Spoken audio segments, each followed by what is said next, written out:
Mukunda jewellers మొట్టమొదటి factory outlet ఇప్పుడు కూకట్పల్లి, కొత్తపేట్, సోమాజిగూడ మరియు ఖమ్మంలో. మాస్టర్ మైండ్స్ సమర్పించు అందమైన జీవితం కార్యక్రమానికి స్వాగతం. నమస్తే కళ్యాణ్ గారు. దేవి అనే అమ్మాయి ఉయ్యూరు నుంచి మనకి మెయిల్ చేస్తుందండి. పెళ్ళైన 1 నెల రోజులు మాత్రమే అత్తవారింట్లో ఉంది. తర్వాత వెంటనే పుట్టింటికి వెళ్ళిపోయింది. ఏదో చిన్న ఉద్యోగం చేసుకొని బతుకుతోంది. చాలా విచిత్రమైన సమస్యగా ఉందండి. సో తనకి ఏం చేయాలో తెలియక మనకి మెయిల్ చేస్తుందండి. ఒకసారి కాల్ చేయమంటారా? చేయండి మేడం.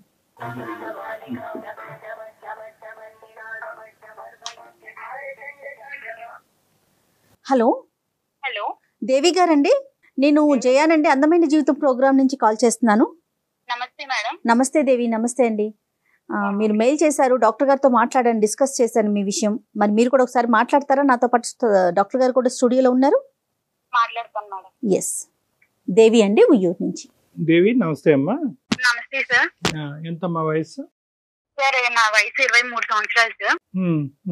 ఏంటమ్మా ఏ మ్యాటర్ గురించి మాట్లాడడానికి చేశారు? నాకు చిన్నప్పటి నుంచి పేరెంట్స్ లేరు. చిన్నప్పుడు చనిపోయారు. 10 ఇయర్స్ ఏజ్ ఉన్నప్పుడే.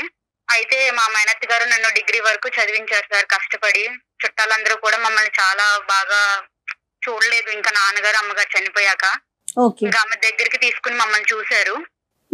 అన్నదమ్ములు ఎవరు లేరు? అక్క చెల్లి గాని? నాకు నేను ఒక్కదాన్నే సార్. ఒక్కదాన్ని? అవును సార్. ఏ వయసు నుంచి మేనత్ దగ్గర ఉన్నావమ్మా?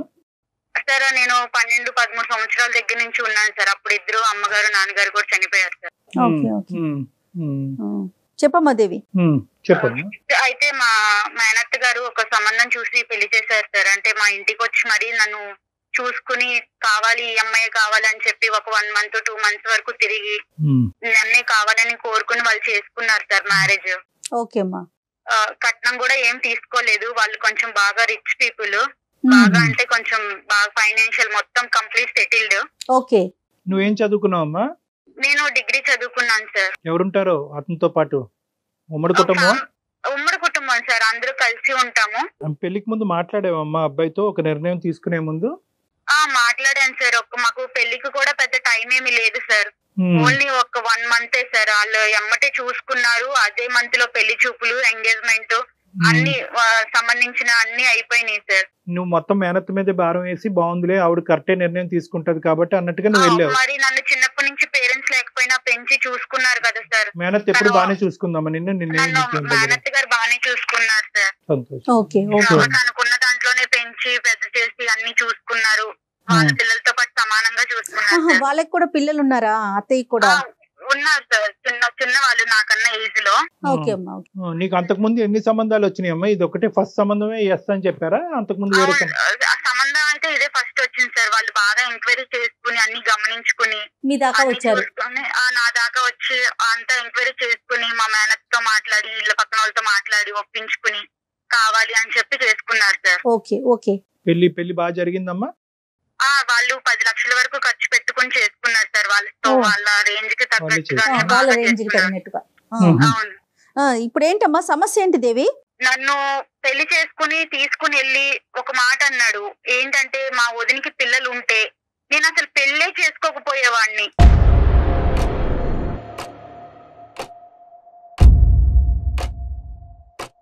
వదినికి పిల్లలు ఉంటే నన్ను చేసుకోకపోవడం ఏంటి, నాకెందుకు ఇట్లా మాట్లాడాడు ఈయన అని చెప్పేసి నేను కొంచెం లోపల చాలా బాధపడ్డాను మేడం. ఆ తర్వాత ఈవిడ ఏమన్నారంటే, నాకు ఎక్కడ ఈయన అన్న ముందు కన్నా నాకు ఎక్కడ అనుమానం కలిగిందంటే, మా ఫస్ట్ నైట్ అప్పుడు అంటే అక్క, మా బావగారి వైఫ్, మా హస్బెండ్ వదిన కాల్ చేసి ఈవినింగ్ టైము వీళ్ళు ఫస్ట్ నైట్ కి మా ఇంటికి వస్తారు అన్న టైంలో కాల్ చేసి వీళ్ళిద్దరు, ఈమె ఎలా చెప్పిందంటే, మీ హస్బెండ్ మరిది గారు నీతో ఇలా ఇలా ఉంటాడమ్మా చెల్లి, నేను ఇలా చేస్తారు ఇట్లా ఉంటారని ఆమె ఎట్లా చెప్తుందంటే, కంప్లీట్ లైవ్ ఒక ఎక్స్పీరియన్స్ చేస్తే మనం ఎలా ఒకరికి ఓపెన్ గా చెప్తామో అంతలా చెప్పింది సార్.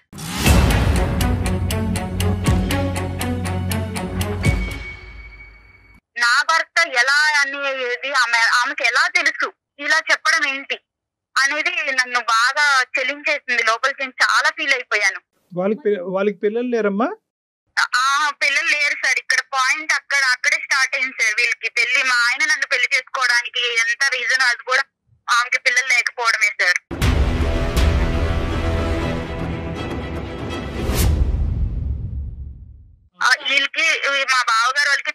6 సంవత్సరాలు అయింది సార్. 6 సంవత్సరాలు అయింది. పిల్లలు అస్సలు లేరు. చాలా మందులు వాడారు, చాలా పెద్ద పెద్ద హాస్పిటల్స్ కి వీళ్ళకి ఉన్న డబ్బులు మొత్తం చాలా వరకు దానికే ఖర్చు పెట్టారు. అయితే 6 సంవత్సరాల వరకు పిల్లలు లేరు. తర్వాత వీళ్ళు అంతా ఫ్యామిలీ అంతా ఒకటే సార్. ఎట్లా అంటే ఇలా పేదింటి అమ్మాయిని చేసుకుని, ఇలా తల్లిదండ్రులు లేని వాళ్ళని చేసుకుని ఇట్లాంటి ప్లాన్లు వేసి ఇలా ఒక క్రైమ్ లాగా చేస్తారు సార్ లైఫ్ని. కానీ నాకు తెలియక అడుగుతానమ్మా, ఇది అసలు మీ భర్త ఏదైతే ఒక ఎజెండాతో నిన్ను పెళ్లి చేసుకున్నాడో ఆ ఎజెండా సీక్రెట్ గానే కంటిన్యూ చేయొచ్చు కదా. నీ ఎదురుగుంటా కూర్చుని మా వదినకి పిల్లలు ఉంటే కనుక నిన్ను చేసుకుని ఉండేవాడిని కాదు అనే మాట నీకు డిక్లేర్ చేయవలసిన అవసరం ఏముంది? అదే నాకు అర్థం కాలేదు సార్. ప్రతిసారి ఆవిడ కూడా మా ఇద్దరు మాట్లాడుకున్నప్పుడు మధ్యలో రావడం, మేము గదిలో కలిసినప్పుడు వచ్చి డోర్లు తీయడం, ఇట్లాంటివన్నీ చేసింది. ఇవన్నీ కూడా నాకు చిన్న చిన్న అనుమానాలు కలిగించినాయి. అయితే ఒక రోజు నేను చూడకూడని చూశాను సార్. వాళ్ళిద్దరు రూమ్ లో, వాళ్ళ బెడ్రూమ్ లో, మా బావగారు వాళ్ళ బెడ్రూమ్ లో మా హస్బెండ్ వాళ్ళ వదిన ఉండడం నేను కళ్ళతో చూశాను సార్. అది ఎలా అంటే ఒక చెప్పకూడని పీక్ టైం సార్. అది అసలు టూ మచ్. అది నేను తట్టుకోలేకపోయాను సార్. అది నా భర్త వేరే వాళ్ళతో ఉండడం అనేది నేను అసలు యాక్సెప్ట్ చేయలేకపోయాను. అది కూడా సొంత వదిన.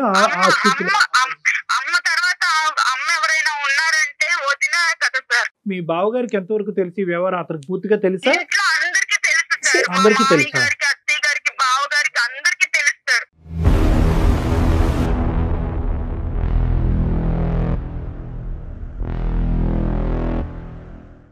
అందరికీ తెలుసు.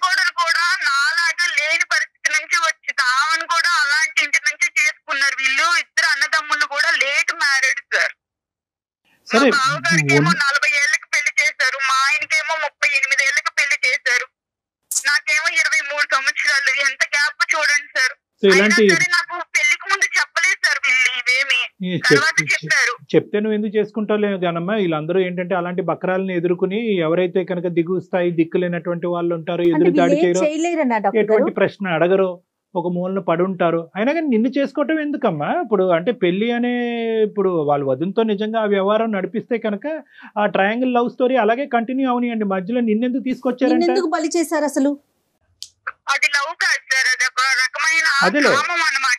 నీ దురదృష్టం ఏంటంటే కనుక ఇక్కడ కట్నం అడగకుండానే చేసుకున్నారు, పెద్దింటి కుటుంబంలో చేసుకున్నారు, తల్లి లేని పిల్లని చేసుకున్నారు, జాలిపడి చేసుకున్నారు అనే యాంగిల్లో ఎంతో కొంత ఒక వ్యవహారాన్ని కనుక్కోకుండా, ఎందుకంటే ఇలాంటివి ఎక్కువ దాగేటటువంటి కాదమ్మా. సార్ వీళ్ళకి ఫస్ట్ నుంచి కూడా రిలేషన్ ఉందని చెప్పేసి చుట్టుపక్కల వాళ్ళకి, ఇంట్లో పనిచేసే ఒక పని ఆవిడికి, అందరికి కూడా వీళ్ళ మీద చిన్న అనుమానం అనేది ఉంది సార్.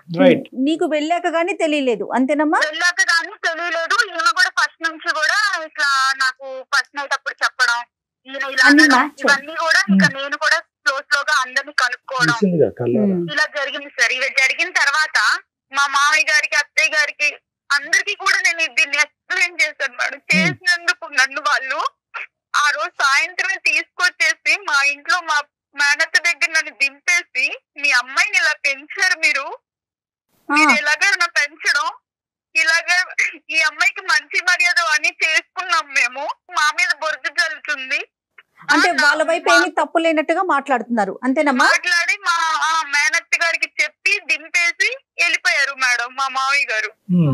మరి అత్తయ్యకి మీరు ఎక్స్ప్లెయిన్ చేశారా? అందరికి చెప్పాను మేడం. మీ మేనత్తకి ఒక్కటే తెలిసి, వాళ్ళందరూ తెలిసి ఇదనేది జరుపుతున్నారు. వాళ్ళ ఇంట్లో ఇదంతా కూడా ఒక ఆనవాయితీ, ఒక అలవాటు, ఒక వ్యవహారం అమ్మా. అది ఆ కల్చర్ అలా అయిపోయింది. ఇక్కడ దురదృష్టం ఏంటంటే ఏదైతే నీ లూప్ లోంచే వచ్చినటువంటి ఆ పెద్ద ఆడపిల్ల కూడా ఇంకా వాతావరణానికి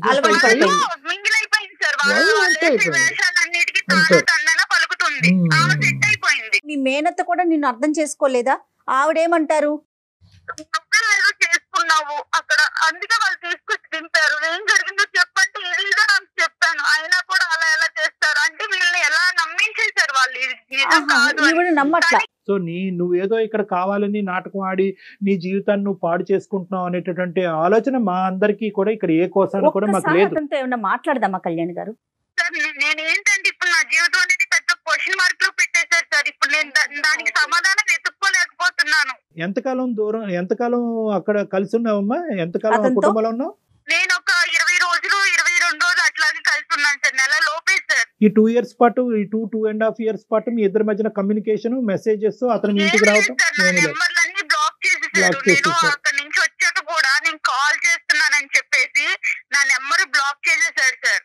వాళ్ళ ఇంట్లో వాళ్ళకి చేస్తే మా అబ్బాయికి ఫోన్ చెయ్యొద్దు, మా అబ్బాయితో మాట్లాడొద్దు, ఏదన్నా ఉంటే నువ్వు పెద్దోళ్ళని తీసుకొచ్చుకో, మాట్లాడుకో, నువ్వేమి ఇట్లా కాల్ చేసినంత మాత్రాన్ని నీకు ప్రేమ ఉందని మేమేం కరిగిపోము, నువ్వు పెద్ద మాట్లాడాల్సిన మాటలు మాట్లాడి నిందలేసి వెళ్ళిపోయావు. అసలు నువ్వేం ఎక్స్పెక్ట్ చేస్తున్నావమ్మా? ఇప్పుడు ఏం లేదు మేడం, అటు నాకు డైవర్స్ ఇవ్వట్లేదు, ఇటు నన్ను తీసుకువెళ్ళట్లేదు. ఈ పెద్ద మనుషులు తీసుకెళ్ళి మాట్లాడినా కూడా అది ఉపయోగం లేకుండా పోయింది. వాళ్ళకున్న ఇన్ఫ్లుయెన్స్ తో ఏమేమో మాట్లాడి మమ్మల్ని మ్యానిపులేట్ చేసేసారు. ఇక్కడ నాకు ఎటు క్వశ్చన్ లేక నేను మా యూర్ ఓపెన్ టు ఆల్ కదా. అంటే ఒకటే నేను అడిగేది ఏంటంటే, యూర్ ఓపెన్ టు ఎవ్రీథింగ్ కదా. డైవర్స్ అయినా మళ్ళీ కలిసి వాళ్ళు ఏదైనా మార్పు వచ్చి ప్రత్యేకమైనటువంటి స్ట్రింజెంట్ కండిషన్స్ పెట్టుకుని అక్కడ నీకు కలిసి ఉండాలనే ప్రయత్నంతోనే నేను అందమైన జీవితానికి మెయిల్ చేశాను. కలిసి ఉండాలనే ప్రయత్నం. నేను ఆ ఇంట్లో వాళ్ళందరి మధ్యలో కలిసి అయితే ఉండలేను సార్ నా భర్తతో. ఇప్పుడు నీ భర్తని వాళ్ళు మౌల్డ్ చేసి, మాడిఫై చేసి, ఆ విధంగా ఉచ్చులోకి తీసుకెళ్లి పిల్లలకి అనేటటువంటి మెషిన్ లాగా పట్టుకెళ్లారనే ఉద్దేశమా నీకు? అంటే నీ భర్త ఇప్పటికీ నీ భర్తను నువ్వు ట్రస్ట్ చేస్తున్నావా? కాబట్టి భర్త బయటకు వస్తే కాపురం చేస్తానని అంటున్నావా? అవును సార్, అవును సార్. ఆ కుటుంబంలో వ్యక్తే కదా నీ భర్త కూడా. నువ్వు కుటుంబాన్ని వేరు చేయండి, నా భర్తను తీసుకురండి అంటున్నావు. నేను ఒక జాబ్ చేసుకుంటూ జాబ్ లో కూడా నాకు ఎన్ని అనుభవాలు ఎదురవుతున్నాయి సార్. ఒక పెళ్ళయ్యి అమ్మాయి పెద్ద నుంచి మళ్ళీ వచ్చి జాబ్ చేసుకుంటుంది అంటే ఎంత నరకం అనిపిస్తున్నానో ఒక ఆడపిల్లగా నాకు మాత్రమే తెలుస్తారు. అంటే వీలైనంత వరకు ఆ కుటుంబం నుంచి దూరంగా ఉండేటటువంటి ప్రయత్నం గురించే మేము కూడా ఒక ఎఫర్ట్ పెడతాం అమ్మా. కాదు కూడదు అతని వ్యవహార శైలి అలాగే ఉందనుకోండి, అప్పుడైనా డైవర్స్ తీసుకుని నీ మటుకు నువ్వు బతికేటటువంటి, నీ కాలం మీద నువ్వు బ్రతికేటటువంటి ధైర్యం నీకుందా? ఉంది సార్. నేను ఇప్పుడు ప్రెజెంట్ జాబ్ చేసుకుంటున్నాను. ఇష్యూ తేలాలంతే నీకు. అంతేనమ్మా.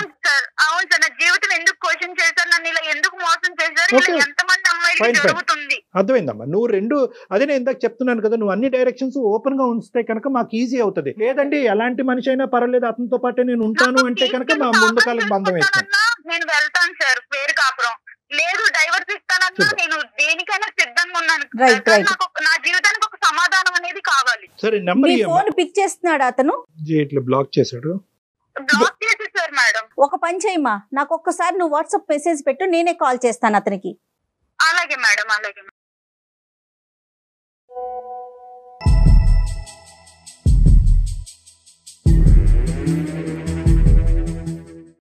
హలో హలో, సుధీర్ అండి?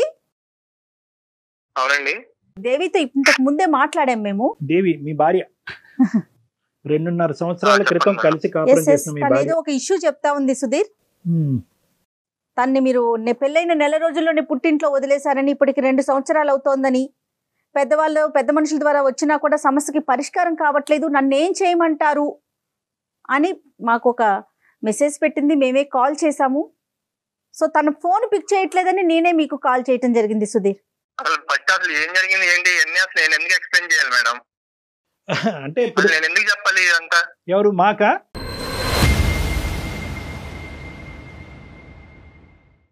అసలు ఎందుకు చెప్పాలి సార్? అసలు మీరేదో ఫోన్ చేసి ఒక ఇలా మీ అందమైన జీవితం నుంచి కాల్ చేస్తున్నాము, ఇలా మీ వైఫ్ కాల్ చేసి మీ అన్ని చేసి మీరు నాకు కాల్ చేసి ఇవన్నీ అసలు నేను ఎందుకు చెప్పాలి సార్ మీకు? ఇప్పుడు ఆ అమ్మాయి మాట వినేసి మేము అవునా అమ్మాయి ఇలా చేసే అమ్మాయి అని చెప్పి కొట్టలేదు. లేదమ్మా, ఆ అబ్బాయి వర్జన్ కూడా మేము వినాలి. ఆ అబ్బాయి పడేటటువంటి బాధ ఏంటి అనేది మాకు అర్థం అవ్వాలి అంటే కనుక, ఆ అబ్బాయి నెంబర్ ఉందా అంటే కనుక నెంబర్ ఎత్తట్లేదండి అంటే కనుక సరే మేము ట్రై చేసుకుంటాం, రిక్వెస్ట్ చేసుకుంటాం అనేటటువంటి ఉద్దేశంతో నీకు కలపటం జరిగిందే కానీ నిన్ను ఇబ్బంది పెట్టే ఉద్దేశం కాదు నన్ను. అది కూడా నువ్వు దయచేసి అర్థం చేసుకోవాలి. మీరు ఇబ్బంది పెడుతున్నారని కాదు సార్, పెళ్ళైన కాడి నుంచి ఇబ్బంది పెడతానే ఉంటాను. ఎలాంటి ఇబ్బంది పెట్టింది? ఎవరు ఇబ్బంది పెట్టారు చెప్పండి. ఎవరిని ఇబ్బంది పెట్టారు నీకు తెలీదా? ఎవరిని ఇబ్బంది పెట్టారు నీకు తెలీదా? మీరు నన్ను ఇబ్బంది పెట్టి నన్ను కావాలి మా ఇంటి చుట్టూ తిరిగి మీరు నన్ను పెళ్లి చేసుకున్నారు. నా జీవితం నాశనం చేశారు మీరు. నీ జీవితం నాశనం చేసావు. నువ్వు వచ్చి మా కుటుంబంలో లేనిపోయిన సృష్టించి మా కుటుంబం మేము చక్కగా ఉన్న కుటుంబాన్ని లేనిపోయింది నేను సృష్టించానా? నేను కళ్ళతో చూసిన నిజం కాదా? మీరు మీ వదిన మీ వదినాలు రూమ్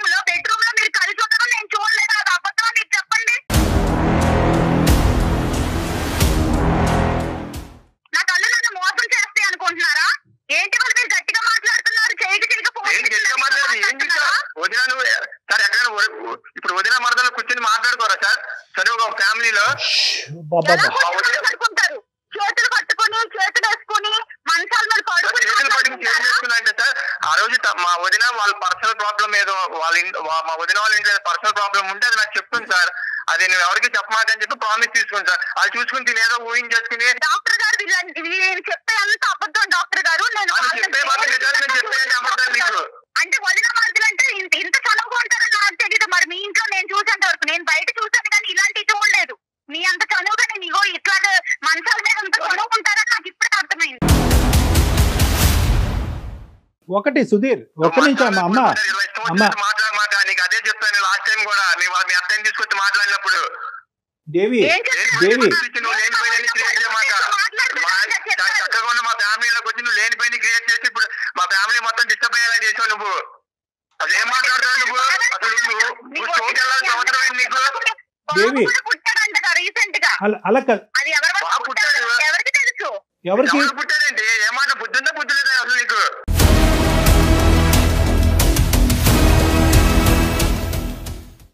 నాకు బుద్ధి బాగానే ఉంది, నీకు బుద్ధి లేని పనులు చేశారు కాబట్టి నన్ను మా ఇంటికి తీసుకొచ్చి దింపేశారు. నాకు నేనే రాలేదు నా కాపురాన్ని పాడు చేసుకుని.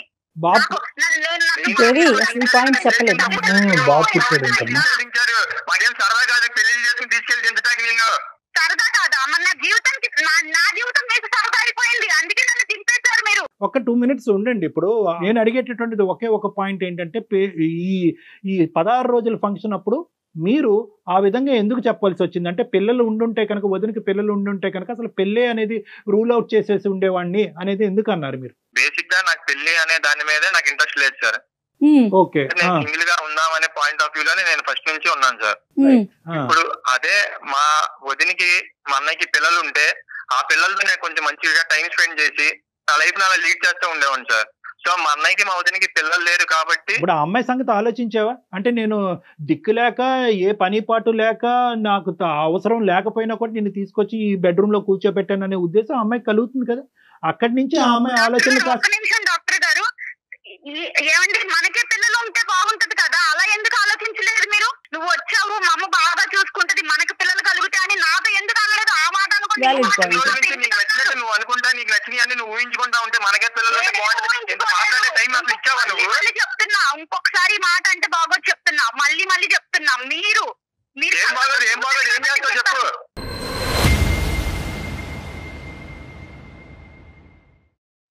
మాట్లాడితే బాగోదు అంట. నువ్వు వచ్చాక కూర్చుని ఏమంటే మీరు ఆ రోజు ఇలా అన్నారు, ఎందుకు అన్నారు, ఏంటి దాని ఉద్దేశం ఏంటని నువ్వు అడిగావు నన్ను. మా మేనత్తను తీసుకుని పెద్ద మనుషులు తీసుకుని నేను వచ్చాను కదా, మీరు అప్పుడేం చేశారు? అప్పుడు మాకు ఈ పిల్లొద్దు, అలా వద్దు, ఇలా వద్దు అని మాట్లాడారు కదా, అలా మాట్లాడుకున్నా. అవును, నువ్వు ఇలా కట్టుకదలనుకుని కుటుంబంలో అందరి మధ్య సవాళ్ళు సృష్టిస్తావు, నాకేం తెలుసు, అందుకే వద్దని చెప్పాను. సృష్టించలేదు డాక్టర్ గారు, ఇదేమి నేను క్రియేట్ చేసి మాట్లాడట్లేదు డాక్టర్ గారు. నాకు నేను చూశాను, మీరు అబద్ధాలు చెప్పొద్దండి. చూసానంటావు ఏంటంటే మీరు మంచాల మీద పడుకోలేదా? ఎలా పడుకున్నారు? నేను చూడండి పిచ్చిగా మాట్లాడమని చెప్తున్నా దేవి, ఇష్టం వచ్చేది సృష్టించమాట నువ్వు చెప్తున్నా.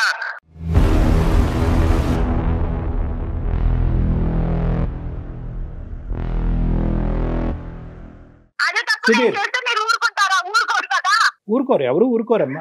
అలా కదమ్మా, ఇవన్నీ కాదు అమ్మా. ఒకటి, at the end of the day నువ్వు మాకు ఈమెయిల్ పంపించడానికి ప్రధానమైనటువంటి కారణం ఏంటంటే, ఇన్ని లోపాలు ఉండేటటువంటి కుటుంబంలో నా భర్త ఇవన్నీ ఉన్నా కూడా నేను చూడకూడనటువంటి సిచ్యువేషన్ నా భర్త వాళ్ళ వదినతో చూసినా కూడా ఈరోజు నా భర్త అంగీకరించి బయటకు వస్తే కనుక అతనితో పాటు నేను ఉండటానికి రెడీ అని నువ్వు అంటున్నావు. దానికి అతను రెడీయా కాదా అన్నది ఫస్ట్ అది తేల్చుకుని దాన్ని బట్టి మనం మిగతా మాటలు మాట్లాడుకోవాలి. కానీ ఇంకా ఒకరి మీద ఒకరు సుధీర్, అది కాదు. ఇప్పుడు ఆ అమ్మాయి నీకు కావాలా సుధీర్? ఆ అమ్మాయిని మీరు స్వీకరించడానికి రెడీగానే ఉన్నారా? సార్ స్వీకరించడానికి రెడీగా ఉన్నారంటే సార్, తను మళ్ళీ వచ్చిన కాడి నుంచి మళ్ళీ ఏదో స్టోరీ క్రియేట్ చేసి మళ్ళీ వెళ్ళిపోతే మళ్ళీ ఎవరు సార్ రెస్పాన్సిబిలిటీ? లేదు, ఇప్పుడు ఆ అమ్మాయి ఏంటంటే ఈ అంశాలన్నీ పక్కన పెట్టేసి మీ వదిన గారితోనూ ఇలాంటి ఇష్యూస్ ఇవన్నీ ఏం మాట్లాడకుండా, మళ్ళీ ఫ్యూచర్లో ఇవి రాకుండా, పాస్ట్ తవ్వకుండా ఆ అమ్మాయి అన్ని కూడా వెనక్కి పెట్టేసి మళ్ళీ మీ జీవితంలోకి రావడానికి రెడీగానే ఉంది. ప్రొవైడెడ్ ద కండిషన్ ఏంటంటే ఆ కుటుంబం నుంచి మీరు బయటకు విడికాపురం రావాలంట. దానికి మీరు రెడీనా అని అడుగుతారు. ఎందుకంటే ఆయన కోరుకున్నట్టుగా వాళ్ళ వదినికి బాబు కూడా పుట్టాడు. డాక్టర్ గారు. నన్ను ఎప్పుడైతే వాళ్ళు దింపేశారో ఆ అమ్మాయి తర్వాత ప్రెగ్నెంట్ అయ్యింది. ఇప్పుడు వాళ్ళ ఇంట్లో బాబు కూడా ఉన్నాడు డాక్టర్ గారు. ఇంకా జరిగాక నన్ను ఇంకెందుకు తీసుకెళ్ళి ఏం మాట్లాడుతున్నావు? నీకు బుద్ధి ఉందా బుద్ధి లేదా?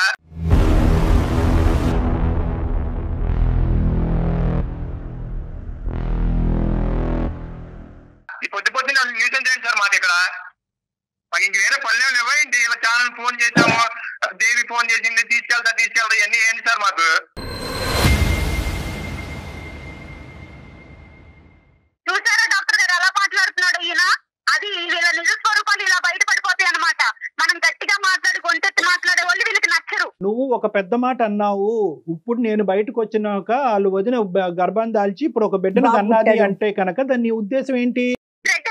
చూసాను కాబట్టి ఇది సిచ్యువేషన్ గా లేదమ్మా, అసలు సందర్భానుసారం లేదు. నా భర్త అటువంటి క్యారెక్టర్ నేను బయటకు రాగానే వదినతో సంసారం చేసి ఇప్పుడు కన్నాడు కాబట్టి ఆ వ్యక్తి అయినా పర్వాలేదు నాకు కావాలి అని చెప్పి మా చేత ఫోన్ చేయించడం ఎందుకమ్మా?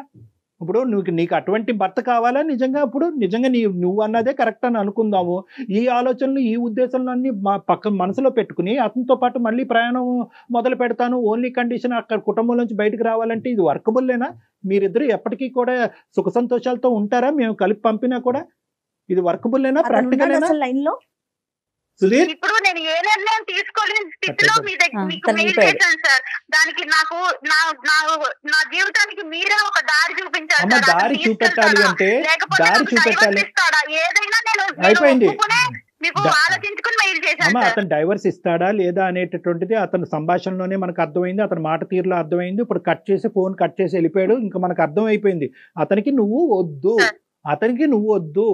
అదైతే క్లియర్ కట్ గా అతను ఏంటంటే అతనికి నీవు వద్దు అనేటటువంటి మాట అతని నోటి ద్వారా అతను చెప్పకుండానే మీ ద్వారానే డైవర్స్ అప్లికేషన్ అక్కడ పంపించాలనేటటువంటి ఉద్దేశంతో వెయిటింగ్ గేమ్ ఆడుతున్నారు వాళ్ళు. ఇప్పుడు ఏంటంటేనమ్మా అక్కడ జరిగినటువంటి సంఘటన అతను ఒప్పుకోడు. ఎస్ అండి నా వదినతో నాకు ఒక ఇది ఉంది అనేటటువంటిది అతను ఒప్పుకోవట్లేదు. చూసినట్టుగా నువ్వు ఊహించుకుంటున్నావు. అదే ఇప్పుడు నువ్వు ఒప్పుకుంటే మళ్ళీ వాళ్ళకే పరువులు ఉంటాయి, మాకు ఉండవా సార్? మా జీవితాలు ఇలా